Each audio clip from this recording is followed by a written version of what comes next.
Assalamualaikum warahmatullahi wabarakatuh. Perkenalkan, nama saya Mukasifah, kelas 7D PGSD Universitas Muhammadiyah Makassar. Baiklah, di sini saya membuat video untuk memenuhi salah satu tugas dari mata kuliah Diagnostik Kesulitan Belajar oleh Ibu Herlia SPD. Adapun tugas yang diberikan yaitu menjelaskan tentang apa itu pemerolehan bahasa, apa itu pembelajaran bahasa, dan kasus tentang kesulitan belajar bahasa. Baik, yang pertama saya akan menjelaskan tentang apa itu pemerolehan bahasa.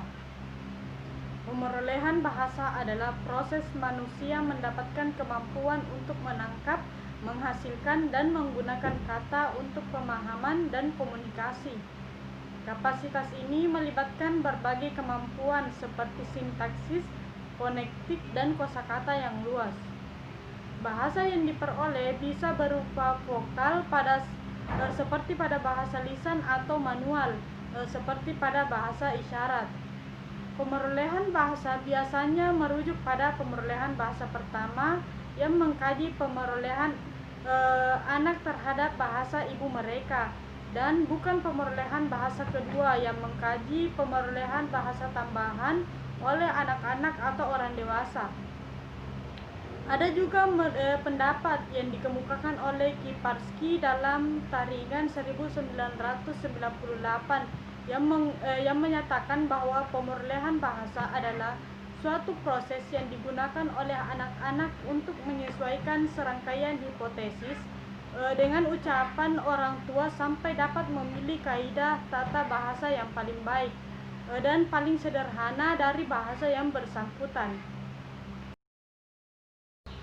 Selanjutnya yaitu teori pemerolehan bahasa anak. Yang pertama yaitu teori behaviorisme.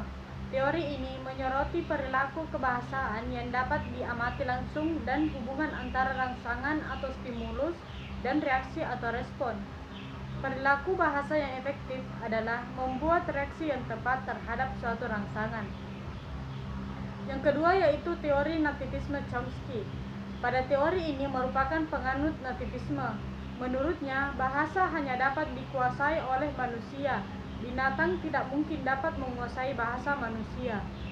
Menurut aliran ini, bahasa adalah sesuatu yang kompleks dan rumit, sehingga mustahil dapat dikuasai dalam waktu yang singkat melalui peniruan. Yang ketiga yaitu teori kognitivisme. Nah, munculnya teori ini dipelopori oleh Jean Piaget 1954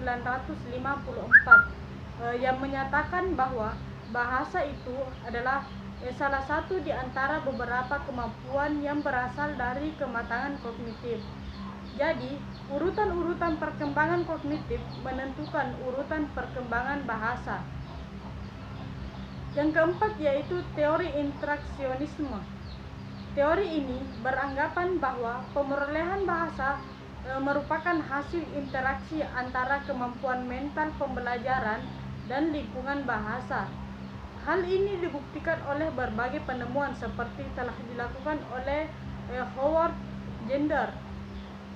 Dia menyatakan bahwa sejak lahir telah dibekali berbagai kecerdasan, salah satunya yaitu kecerdasan yang dimaksud adalah kecerdasan berbahasa. Yang kedua yaitu pembelajaran bahasa. Nah, bahasa adalah proses terjadinya perubahan yang relatif menetap yang dihasilkan dari suatu pengalaman berupa latihan-latihan atau interaksi dengan lingkungan. Sedangkan kegiatan pembelajaran adalah proses yang identik dengan kegiatan mengajar yang dilakukan oleh pendidik agar terjadi kegiatan belajar. Baharudin 2007 menjelaskan bahwa pembelajaran adalah proses untuk membantu peserta didik agar dapat belajar dengan baik, sehingga dapat ditarik kesimpulan bahwa pembelajaran bahasa adalah proses penguasaan bahasa, baik pada bahasa pertama ataupun bahasa kedua. Proses penguasaan bahasa sendiri meliputi penguasaan secara ilmiah maupun secara formal. Selanjutnya yaitu perbedaan pemerolehan bahasa dengan pembelajaran bahasa. Pembelajaran bahasa berkaitan dengan proses-proses yang terjadi pada waktu seseorang kanak-kanak mempelajari bahasa kedua, setelah dia memperoleh bahasa pertamanya. Jadi, pemerolehan bahasa berkenaan dengan bahasa pertama, sedangkan pembelajaran bahasa berkenaan dengan bahasa kedua. Pemerolehan bahasa dilakukan secara bawah sadar dan ilmiah, sedangkan pembelajaran bahasa dilakukan secara sadar dan disengaja. Baiklah, di sini saya akan mengambil satu kasus, yaitu penyakit gagap. Gagap adalah kondisi di mana penderitanya mengalami gangguan dalam berbicara.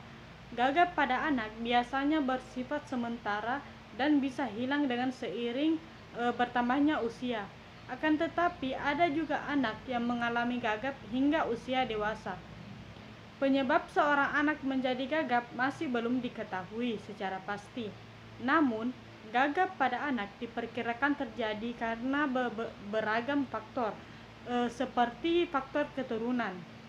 Gagap pada anak dapat bersifat genetik atau diturunkan dari orang tua. Beberapa riset mengungkapkan bahwa sekitar 60% anak mengalami gagap memiliki anggota keluarga yang gagap juga. Selanjutnya yaitu gangguan pada otak. Gagap pada anak juga bisa terjadi jika ada gangguan pada saraf atau bagian otak yang mengendalikan kemampuan berbahasa dan berbicara pada anak.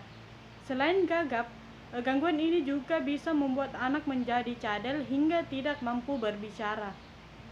Selain faktor tersebut, risiko seorang anak menjadi gagap juga bisa meningkat jika ia berjenis kelamin laki-laki atau sering mengalami stres, seperti akibat terlalu banyak tugas dan mendapatkan atau menerima perundungan atau bully dari teman-temannya. Selanjutnya yaitu cara mengatasi gagap pada anak. Cara ini dilakukan untuk meningkatkan kemampuan berbicara, berkomunikasi, dan partisipasi anak dalam kehidupan sehari-hari. Yang pertama yaitu melakukan terapi bicara. Jika anak mengalami kesulitan bicara atau gugup, janganlah ragu untuk membawanya ke dokter untuk menentukan penyebab gagap yang dialami oleh anak. Dokter akan melakukan pemeriksaan fisik, evaluasi tumbuh kembang, dan pemeriksaan psikologis. Beberapa upaya yang dapat dilakukan dokter untuk mengatasi gagap adalah terapi bicara dan psikoterapi. Yang kedua yaitu melatih kemampuan berbicara anak secara rutin. Disarankan untuk melatih kemampuan berbicara anak di rumah. Menghadapi anak yang gagap memang memerlukan kesabaran lebih banyak. Oleh karena itu, dengarkan dengan baik dan seksama apa yang diucapkan oleh anak. Yang ketiga yaitu mengupayakan untuk selalu berbicara dengan tenang. Selain memperhatikan apa yang anak katakan, cobalah untuk berbicara dengan tenang dan perlahan. Buatlah suasana rumah menjadi tenang dan nyaman. Yang keempat yaitu mengajak anak membaca. Kita juga bisa mengajak anak untuk membaca dengan suara yang keras. Cara ini dapat mengajarkan anak untuk bernapas dengan baik saat berbicara. Mungkin cukup sekian dari saya. Kurang dan lebihnya mohon dimaafkan. Wassalamualaikum warahmatullahi wabarakatuh.